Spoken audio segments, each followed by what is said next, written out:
Welcome back to some more Create Integrated. Over the last few episodes, things have been getting kind of wild. We've automated a lot of resources, and today I plan on automating even more. Well, at least that's the plan, because what I'm about to work on today, I have never actually used. And that is a very special mob from Ars Nouveau. This very special mob has the ability to potentially farm diamonds for us. And diamonds are one of the resources that we don't have a good way of automating besides this way. And I know you're at the edge of your seat. What mob are you talking about? Well, it's the Alakarkinos. Yes, a very weird name. But if you played a pack that's had Rs in it recently, you may have seen a crab on a beach. Like this fella right here, who is strikingly familiar. But yes, these guys are found on beaches. So this is a beach. I did happen to find this guy. They're not super common. So it is something you're probably gonna have to search for. And I did search quite a while to be able to find this guy, but I do want to pick him up. And so I am going to jam him in a very tiny cage, because the way that we can tame this guy, much like starbunkles and many other things, is to actually use sherds. And we have to brush suspicious sand or gravel in order to get sherds. Also, by the way, there is a ship over here. Not quite sure what this is about, but is this from supplementaries? I don't think I've seen one of these before. Okay, it fired a cannon at me. Is this now added by supplementaries? If so, that is so sick. Oh my goodness, it is. Yes, and they supply you with cannonballs. These cost a lot of materials normally. Yes. That's kind of cool. This is completely new to me. And I'm finding all kinds of new things today. Yeah, they even add their own kind of pillager, the plunderer. Oh, and this door back here is locked. But I mean, we do have a pickaxe, which does make that. Oh, but there is a safe. Huh. Yeah, and the back of the ship, yes, there's some stuff, but I'm not seeing any key to be able to open up that safe. Unless maybe there's nothing in it? No, it's definitely locked. You wouldn't think it's like under the table, right? Ooh, there is a chest all the way in the back, and there's the key. Okay, so it's completely underneath everything in the very bottom of the ship. Ah, nice. That's also where they keep their gunpowder, it seems. But yes, now I can go up here, see if there's anything good locked away in the safe. Oh my, yes, the Nautilus and some smithing templates, I'll take it.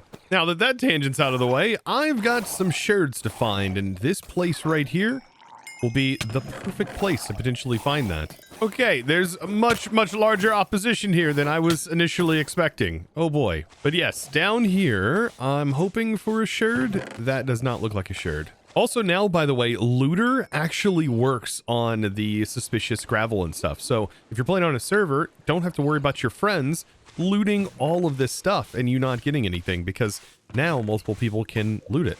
Ooh, there we go. Okay, so that's the sherd we need. Beautiful.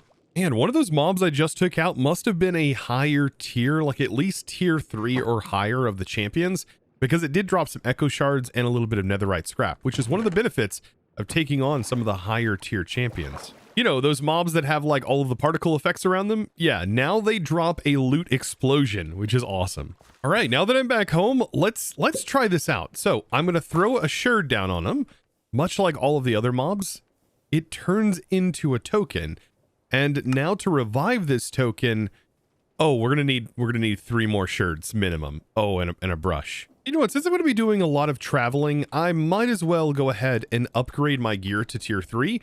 So now that I have this, it should give me more mana. It is going to cost a little bit of source, but we can at least upgrade this to tier 3 for now. Even though tier 4 gear, oh, is on the way, and I'm so excited for that. But now in doing this, all of our spells that we had equipped now will go to a maximum, or our threads will go to a maximum of 3 on here. So now we have spell power 3 instead of 2, which gives us even more of a boost. But we also gain even more things like mana regen.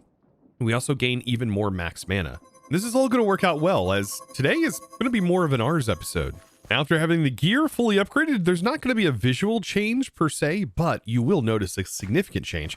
Like now, whenever I use my dash, it almost automatically regens, because now we have so much more mana regen and also spell capacity. It's great. Oh, and this will also get another boost, like I said, when we go to tier 4, and it's also going to change the look of our gear, but that's for a future video. Okay, now back to figuring out how we're going to get this crab to work. Yes, I need more suspicious gravel, and there we go, another shirt. I've got to have at least 3 of these. And I tell you, there's not enough mods that utilize all of this. Like, this is a mechanic that I just feel like doesn't get used all that much or added into structures all that much, like the suspicious gravel and the archaeology stuff.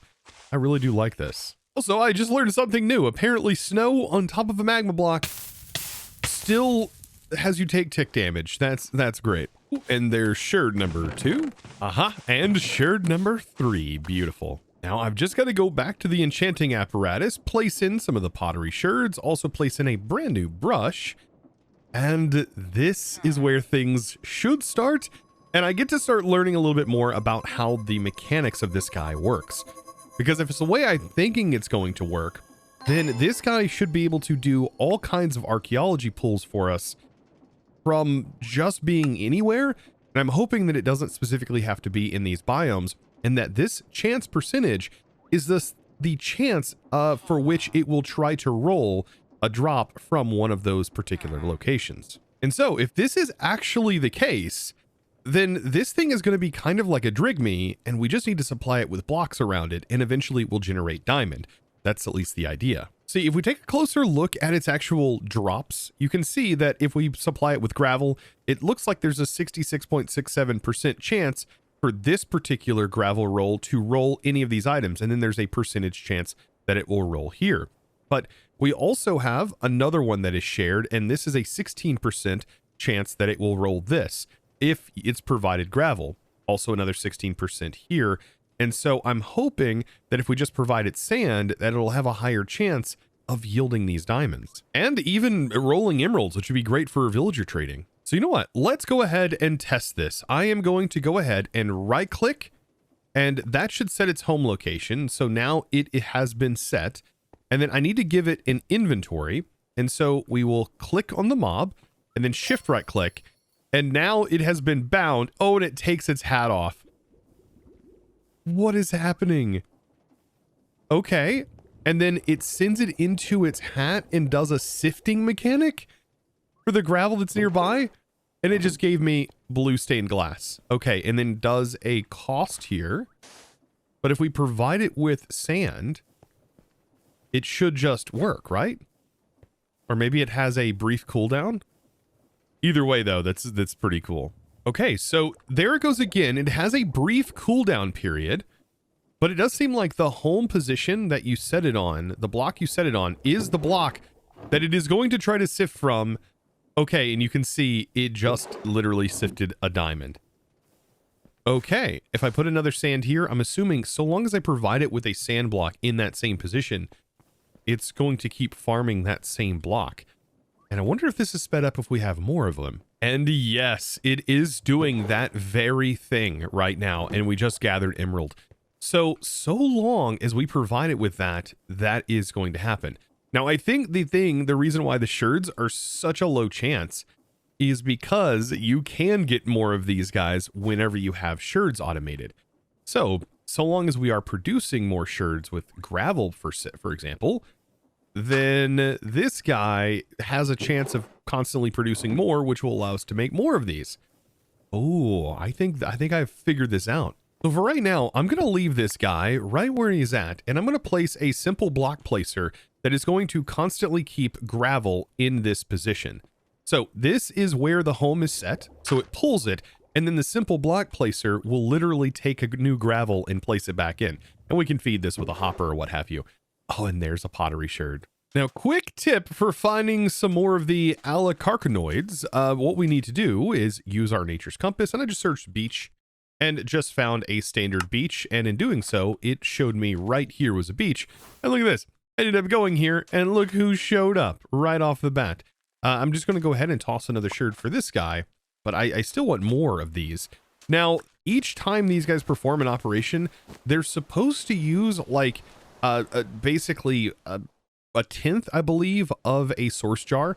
So they will use 1/10 of your source jar every operation. So the more of them we have, the more this is ultimately going to cost on our source network. I mean, this is going to be so worth it. Like if they're producing diamonds for us. So I'm just sort of flying around the beach areas. Yeah. And I'm finding these guys. So they're not super hard to find.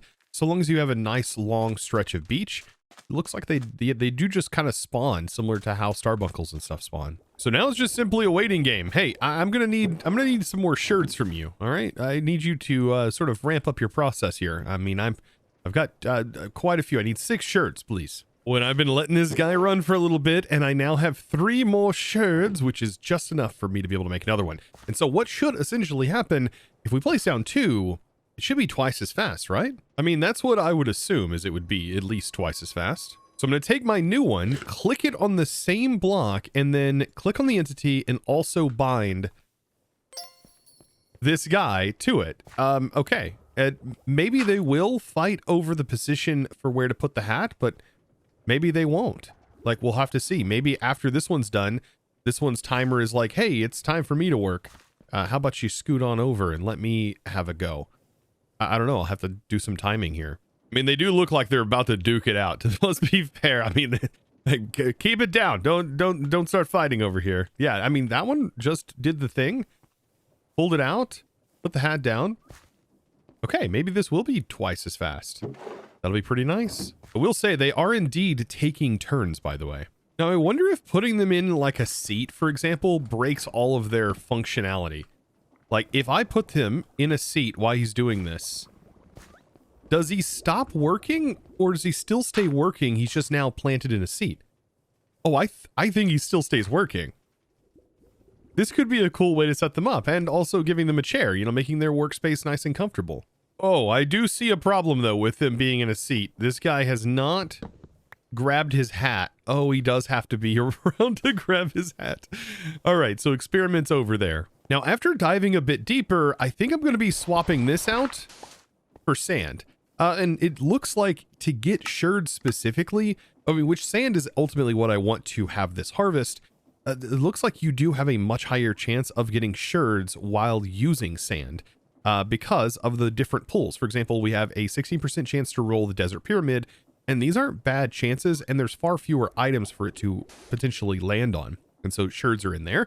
16% chance to land on this one. This one has a little bit lower of a chance to end up getting a sherd, but the desert well, this is like 24 and 25% or so to get the actual sherd. So if it rolls a desert well, which happens 66% of the time, then we are definitely going to get sherds that way. And already we got sherds, and also I've found a sniffer egg. This is a really good way to get sniffer eggs, by the way. Oh yeah, this is already so much better at getting the sherds, like sand. Definitely use sand. And now that I have 3 more sherds, I can use this to get our 3rd one up. Oh boy, and this will make it even faster. Just a little boop. There we go. And here we go again. I'm gonna slap that down, click, set the inventory. Oh boy, they are definitely going at it. I mean, this should be fast enough to set a new position every time. All right, now I think I'm addicted. I'm collecting too many of these guys because I really want to see like how far can we go with this? How fast can we actually make these things? Can we have like 16 plus like I usually do with Drigmies, and then it just produces more materials than I can stand? How OP can this get? Another boop. Oh boy, these guys, they do a little dance too. They're so happy. Yeah, they're just loving life. I mean, this is what it should be. Look at that guy. There you go. After getting back from that exhausting journey, collecting all of those resources, let's go ahead and set this up. I want to make like as many of these as I possibly can. So I want to kind of split them up. I have 13 more tokens. This will give me the ability to make 16 because I have 3 right here. And so that's the goal. Try to get 16. So now with all 16 down here, I've officially created a monster. But it is going a lot faster until they harvest the block and they stand in the position for where it gets regenerated, which is kind of unfortunate. And so it quite possibly might be better if we just have sand that like gets placed and then drops down. And so we just keep a column that is nearby that it is constantly harvesting. And yeah, this is definitely going a bit faster. and producing a lot of junk. Another interesting issue is when you get too many of them, they can't seem to like pick up their hat, which is kind of interesting, and they just start bubbling each other randomly. So I'm going to actually dispel all of these guys, and I want to come up with a maybe more clever solution to this setup. Also, once these drop, I mean, I guess you just need to break them. Now, I've done a little bit more thinking here and kind of working things out, and I think it will be best to simply drop sand down, because if they are standing in front of like a block placer, for example, well, we have a problem. The placer can't actually place the block. But I also don't want it creating a solid column. I just want it to drop a singular block. So to be able to get it to drop a singular block, we can utilize a sensor from Just Dire Things. This is pretty cool. This is going to give a little bit of logistics to the area. And if we place down a sensor, we can tell the sensor to emit a redstone signal based on the conditions that are inside of this filter. So we can say, hey, whenever we have sand inside of here, I want you to send a redstone signal. So the way we can do that is say, hey, only send a redstone signal whenever there is a block of sand in front. So whenever we place the sand, we should get a redstone signal. Maybe it pulses directly out of the machine. So let's actually test this real quick. There we go. Okay, so the redstone signal, because the sand is there, is being sent. And then whenever the sand is gone, the redstone signal goes away. And we should be able to change this. And I believe invert it, technically. Maybe the deny list. I mean, the deny list is not going to invert it because it would have to have nothing in there to constantly send a signal. But we could target air specifically. So right here, there is air. And then if air is here and then there's not air there, then it goes away. I just don't know how it works with an entity. We can try it though. Let's place down a charm directly on here and let's see. Can it sense when there's a mob directly on top? Okay, so it does not care about the mob. It simply cares though about the air block. Beautiful. So we can actually use this. And so what we should be able to do is change this target air block to an allow list. And now whenever there is an air block above, that's when it sends a redstone signal. And then whenever there's a block here, the redstone signal goes away. So every time this gets changed and this block gets taken, a redstone signal will be sent. And we can change this check to happen really quick. So it almost updates immediately, as you can see. So then what I can do is I can go to our simple block placer and set this to pulsed. We can also change this, and I want to have this drop the block right out when it receives redstone pulse. And we can actually use create to send redstone wirelessly. On the bottom, I'll place in our redstone link, which is our wireless redstone here. And I'm going to use the Alakarkinos charm as the actual filter because this is kind of what we're working on. It doesn't actually consume the item, but we do need it here. Something else that we can do, we can make a clipboard. And this is a cool little feature if you didn't actually know this existed, but you can copy the settings by right-clicking with a clipboard. And so now you don't have to worry about keeping those items in your filter. You can simply place on another link and then you can paste by punching. And so this actually pasted those settings. It's very, very handy.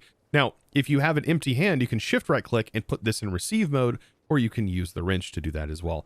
But we need this one to be in receive mode because this is sending the signal. This should be receiving said signal. So everything should be set up and we can just cover this all up like so, and then put some sand inside of here. Now, at the moment, it is set to pulse. So what I'm going to do is give myself a single sand, place this down, and now when this is broken, a new one will end up being spawned. This is great. Okay, perfect. Now on the other side, I'm going to start spawning these guys in and I'm going to start linking them to the container. Now, unlike the mess I was experiencing earlier, this does seem like it is effectively working, and it is working off of a single block. And I bet if we had multiple blocks, this would work really well too. And it doesn't really seem like they care too much if the container is filled with these on the sides because they just start stacking them on top of each other. And I think this is working great. Now, what I do need to do is go in here and set some filters because the only things we really want to be generating, I don't even know if I want to generate a whole lot of shards. So we can use an advanced void upgrade and we should be able to set this to say, hey, I want to basically delete most things except for diamonds. So we can actually change this to a void everything except list. So if we change this to block, it's going to block everything that goes in here from being voided if it's in this list. For example, TNT, I probably want to keep. That seems like a reasonable thing to keep. But most things, I want it to be voided. But you know what? For right now, just to be able to kind of see, I'm going to swap this. And I'm going to instead say, hey, let's get rid of just all the suspicious stew specifically. And let's keep the sherds for right now. So we can actually change this to tags. And I would assume that suspicious stew has a tag associated to it. So yes, seafood soup. And so now the only thing that will be voided will be these suspicious stew. And you can click to toggle on the GUI to work. And whenever we click this back in, you'll notice it has now been voided. So at this point, we are getting rid of everything that is soup. We can also get rid of everything that is a tool. I think that's also a good idea. So C tools, we'll add that. So now wooden hose and also axes are going to be able to be voided. And I don't think I need any more sticks. So C wooden rods. Yeah, let's go ahead and get rid of that. Or C, by the way, stands for common and is a tag that is used in modded Minecraft. So while this thing is a hilarious, like, cluster of crabs, which is probably the best way to describe this, it is pretty good at generating like emeralds, and it's generated quite a bit of diamonds in this small amount of time. And also a lot of pottery shards. So if that's something you're interested in for making pots, I mean, this is a great way to do it. Also getting sniffer eggs is great as well. And also sniffers, well, they have their own sort of loot pools that you can farm as well. Made a pin over here for these sniffers, and we can grow up some sniffers by placing them on some moss blocks, as that actually speeds up the egg growth. We do have to be careful. I believe like zombies and stuff will seek out to try and break these eggs, so just make sure that they can't path to them. It should be good.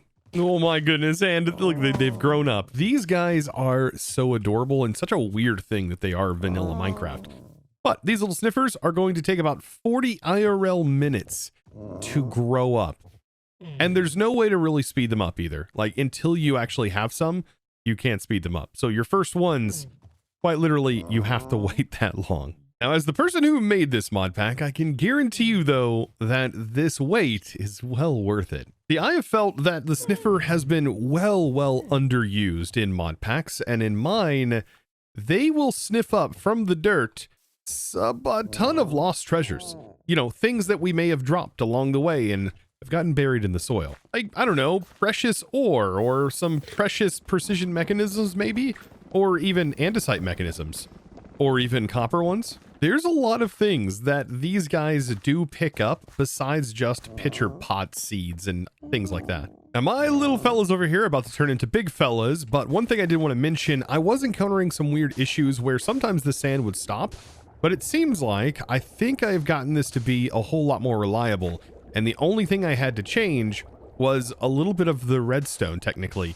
I just took the sensor and set the sensor to 2 ticks instead of 1 tick, and now it seems to be working flawlessly, and it's not encountering the issue where it would just stop running. So now it's indefinite, or at least it feels that way, and it's been running that way since these guys have been growing up, and that's been almost 30 minutes now. So yeah, pretty good. These guys are about to grow up. Oh, there it is. These guys are massive. Like, you really get the scale when you stand next to them and you're like, oh wow, they're literally taller. Like, their body. Okay, it just sniffed me. But yes, this is exactly what we want them to do. They are going to dig down, and look, it popped out a copper mechanism. So if you did experiment with this, you will definitely reap some rewards from these guys. So I am going to place down my item collector so I can automatically pick up all of their stuff. And then we're going to increase the radius so that way it encompasses most of this area. I don't think we're going to have to worry about these side areas. And then just bring it down. Now, any item that is collected by these guys should automatically be picked up, and I don't have to worry about the speed. It doesn't have to be fast. We just want it to be able to collect and put those items that are sniffed up, I should say, into a storage for us. And you know what? In the time that these guys were growing up, the one thing that this does farm a lot of is technically emeralds. It farms up quite a few emeralds, not so many diamonds, but having a passive supply of diamonds in any way is great. Like, you cannot beat that. So now with all of this automation, there is one more thing that I really want to try. And that is seeing how these guys react to a jukebox. So I'm going to place in the music disc. Oh yeah, it's definitely party time. They do crab rape. That is fantastic. That alone was enough to make my day. And so guys, with that, I hope you did enjoy today's episode and hopefully you'll learn something new. I know I definitely did about these guys and how to potentially farm them. Let me know down in the comments below if you have any other tips and ways that you might go about farming these guys. So let me know down in the comments below. Also click that subscribe button if you did enjoy today's video and give this video guys a huge thumbs up.